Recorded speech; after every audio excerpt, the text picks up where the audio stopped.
Welcome to the Bag Hack Digest. Hello beautiful bag lovers, it's Trina and welcome back to my channel. Today we're not talking bags, we're talking frags. It's getting a little hot here down in southern Kyushu, Japan, and it's time for me to bring out my warm weather scents. I just thought I'd share with you my top picks. Basically there's 5 genres of perfume that are really conducive to hot weather, especially like humid, sticky, gross weather. And I'm the type of person that really likes warm, spicy, deep, I don't know, sort of scents. But unfortunately, they don't do well in the hot weather. They can be pretty cloying and annoying, so it's best to stick to the freshies when it comes to really hot weather. So my first pick for any hot weather situation is going to be something really citrusy. The one I have here is Eau de Cologne Impériale from Guerlain. And this is a very top note heavy lemon scent. I think it was created for Josephine from the Napoleonic age. So it's a really old formula.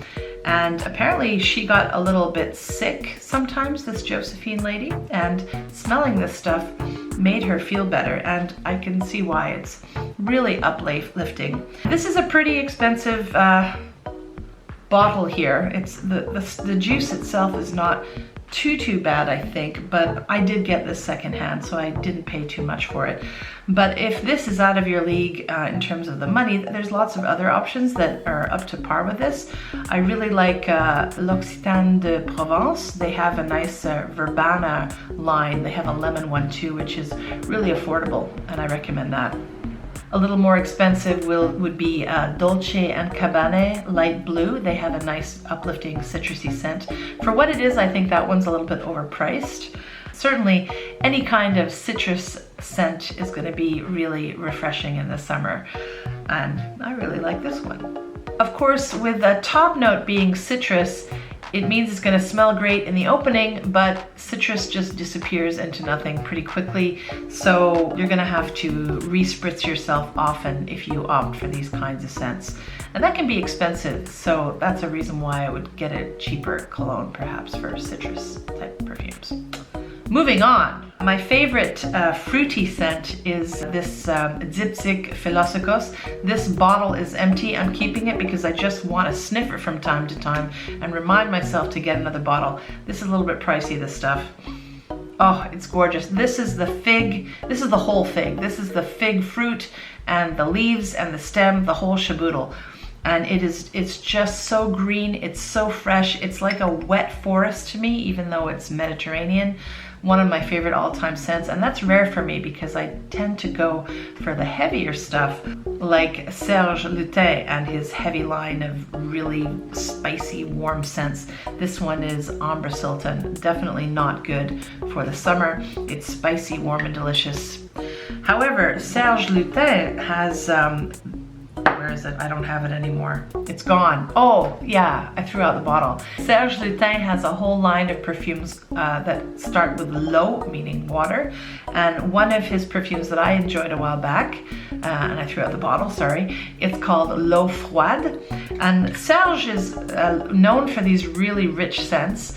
And unfortunately, he got a lot of backlash from the fragrance community for producing this low because some critics said it was very generic.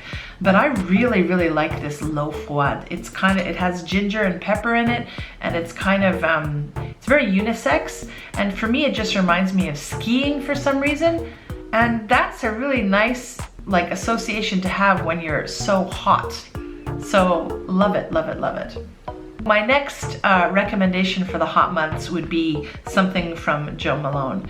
This is Blackberry and Bay. It's a very freshy scent, very uplifting. Really love this stuff. Jo Malone has some beautiful scents, but I find that they're very not long lasting. So for the price point, I'm a little bit disappointed overall with the brand just because the stuff doesn't last. It's gorgeous smelling, but you have to spray it all the time, and yeah, it's quite a fading luxury, I'd say. But this is really nice. They monogram your name on it when you buy it. Really cute. So I would purchase this secondhand if you can. I don't know if that's popular in the West, but here in Japan, you can buy a secondhand perfume. It's great. Okay, so I've talked about citrus scents, I've talked about fruity scents, I've talked about freshy scents like the Jo Malone and the Serge Lutens. So that's 1, 2, 3. So the other type here I want to talk about is like a floral scent. So this is a company called Rosaline. They make a whole line of rose scents. I'm not a rose person. This is a bit too potpourri for me, but it is objectively quite beautiful and certainly appropriate for summer. So I like this. And another one here I have is Jasmine Angelique, which is from one of my favorite houses. This is Atelier Cologne, and this one is a very good summer night scent. It's, you know, jasmine is a heady white floral, so it's gonna be heady. So it's not exactly light during the day, but certainly at night. I think this is great. So there you go. Those are my summer scent recommendations. Stick with citrus, light fruity, floral, and freshy, basically. Okay, that's it for today. Bag hag, or maybe frag hag today, signing out. Mwah. See you in the next video.